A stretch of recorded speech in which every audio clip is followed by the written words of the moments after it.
Assalomu alaykum hurmatli Ziynat uy joy savdo kuzatuvchilari. Bugungi video obzorimiz Farg'ona shahar shundoqqina mashina bozorining oldida, ya'ni Mindonobodda 4 sotixdan iborat bo'lgan 7 xonali 2 qavatli bir shinam bir xonadonimiz bugun sotuvimizga chiqdi. Qani bo'lmasa, operatorimiz bilan uyimizda qisqacha obzorini ko'rib chiqamiz. Qani ketdik. Xonadonimizga kirib kelishingiz bilanoq shundagina keng hamda chiroyli xo'limiz. Shunda kirganingizda o'ng qo'lda chiroyli bir spalni. Qani bu yerga kirishimizda 12 kishiga mo'ljallangan ajoyib hamda shinam mehmonxonamiz bor-ku. Odamni yashab o'rgisi keladi-yu. Ko'rganingizdek hamma yo'g'i shunday qoladi deyilyapti, faqatgina muzlatkichi, ya'ni o'ziga bir qadrli bo'lganligi sababli olib chiqib ketiladi deyapti. Bu yerda esa kuxnyamiz, ya'ni oshxonamiz ko'rib chiqishingiz mumkin. Shundagina zamonaviy hamda uy bekalar orzusidagidek sanuzelimiz zamonaviy hamda chiroyli uslubda egalari o'zlari uchun remont qilgan. Shundoqqina. Voy voy voy. Bu yerda esa kattalar yotoqxonasi. Bu yerni ham egalar o'zlari uchun chiroyli bir dizaynda remont qilganligi shundoqqina ko'rinib turibdi.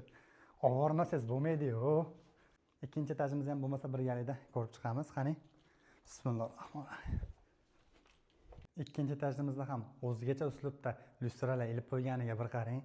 Shuna chiqqanimizda chap qo'limizda chiroyli bir mehmonxonamiz. Ya'ni bu yerda nima deymiz? Erkaklar mehmonxonasi desak ham bo'laveradi. Pastda ayollarimiz bemalol o'tirish uchun o'ziga bir chiroyli mehmonxona pastda, tepada esa erkaklar uchun. Shundoqqina chiqib yurishimizda bu detskiy yotoqxonamiz, ya'ni yosh qizlarimiz uchun remontlari ham ayollar bo'lib chiroyli qilingan. Bu yoqqa kirishimiz bilan bu yerda ham yana bir detskiy xonamiz. Bu yerimizda ikkinchi etajimiz uchun umumiy sanuzelimiz. Ish tizimiga keladigan bo'lsak, parovoz отопление hamda duv konturimiz bor. Tahorat uchun mana o'zimiz uchun chiroyli sanuzellarda qilib qo'ygan. Bu yerda egalari ko'rinishiga qaraganimizda egalari o'zlari uchun o'zbegona, milliy xonamiz qilishmoqchi shekilli. Yana bir o'zingiz uchun moslab chiroyli yotoqxona yoki mehmonxona qilib olsangiz bo'ladi. Ushbu videomiz sizga ma'qul kelgan bo'lsa, egalari tomonidan xonadonimizni 180 ming dollar deyilmoqda. Ushbu raqamlarga hoziroq qo'ng'iroq qiling va qisqacha ma'lumotni sizga berib o'tamiz.